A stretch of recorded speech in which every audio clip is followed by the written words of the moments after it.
So here's a story from A to Z. You want to get with me? You gotta listen carefully. We got M in the place who keeps it all in pace. You got S, that's a mess. It'll put you to the test. W is what you want, you see. And how does it work? You gotta watch today's episode, yo.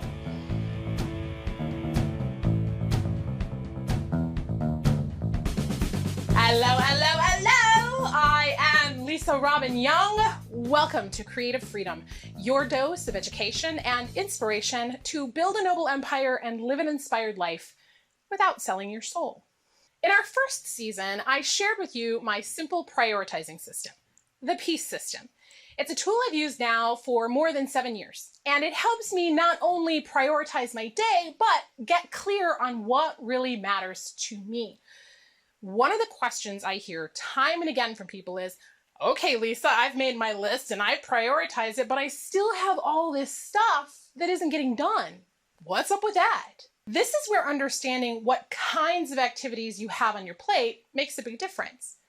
The only things that need to be on your plate for the day are must-dos and want-to-dos. But there's a third kind of to-do that can throw off your whole day, your week, or even your life. Should-dos. Today, I'm going to walk you through each of these types of to-dos so that you can get more clarity on what's going on in your life. First, the must-dos. These are the things that can only be done by you and must be done by you to reap the benefit. Some of them are routine, like showering, eating, brushing your teeth. Others might be preventative or a different kind of routine, like getting your oil changed or content creation or holding a client meeting. And others still might be emergency must-dos, like taking your son to the ER on the 4th of July. Not that I speak from experience or anything. You'll notice that for the most part, these are also what I call IPA, which has two meanings: income-producing activities and important personal activities. In short, if it must be done and it must be done by you, then it is considered a must-do activity. However, creative entrepreneurs have a habit of doing too much themselves, particularly if you're a fusion type. You'll probably find yourself doing a lot of things that could be delegated or taken off your plate completely just because you think it's more efficient to do it yourself or because you think you can't afford to get help. Learning to delegate is a topic for another day, but it's important to mention here so that you can scrutinize what's going on your list of priorities for the day.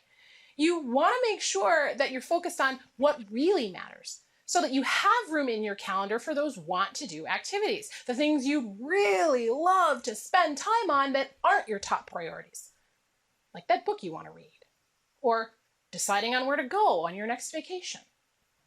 Want-to-dos are the activities that bring fun and enjoyment to our lives, but we often don't make enough room for them because of other priorities. When we ignore our want-to-dos for too long, we start to feel resentment, frustration, and sometimes overwhelmed at having too many other things on our plate. Calgon, take me away! When you can open your calendar and find time to schedule in your want-to-dos, there's a relief that you experience in the moment, and then of course the joy you get to experience when you actually get to do the things that you want to do. Sometimes you're lucky, and the want to do is a must do for the day. But if you're anything like me, I'm sure you've also had the opposite experience, where that want to do that you were planning for ended up scratched off the day's to-do list because there simply wasn't enough time or energy left at the end of the day to make it happen. What causes this problem more often than not? Should-dos. Should-dos are menacing little boogers. They appear on our radar out of our own guilt and shame, as well as the well-meaning intentions of others. And they often sound like this. You should really fix the opt-in on your website. I should really hit the gym a couple of times this week. I should talk to my son's teacher about placement for next year. You should take voice lessons to correct that vocal fry. The problem with all this chatter is that it's not getting done. It sits there, filling up your calendar, filling up your head, and draining your energy. Instead, you need to get clear on your real priorities. If going to the gym is a real priority, put it in your calendar and stick to it. If it's not a priority, don't put it in the calendar. Don't fool yourself. and be willing to accept the consequences of not going to the gym this week. Now, that means if someone else is telling you what you should do and you're clear that it's not a priority, you got to work that out. Don't pretend something matters when it doesn't. That's just asking for trouble. Now, if you're not sure that you can handle setting those kinds of boundaries in your relationships, channel your inner Spice Girl.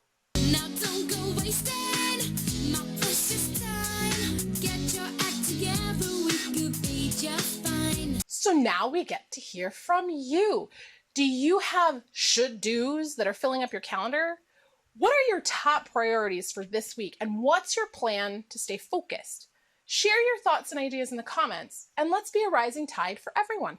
If you liked this episode and want to be the first to get more just like it, then subscribe and share me around with your friends, because creative freedom never sleeps. And there's always more where this came from.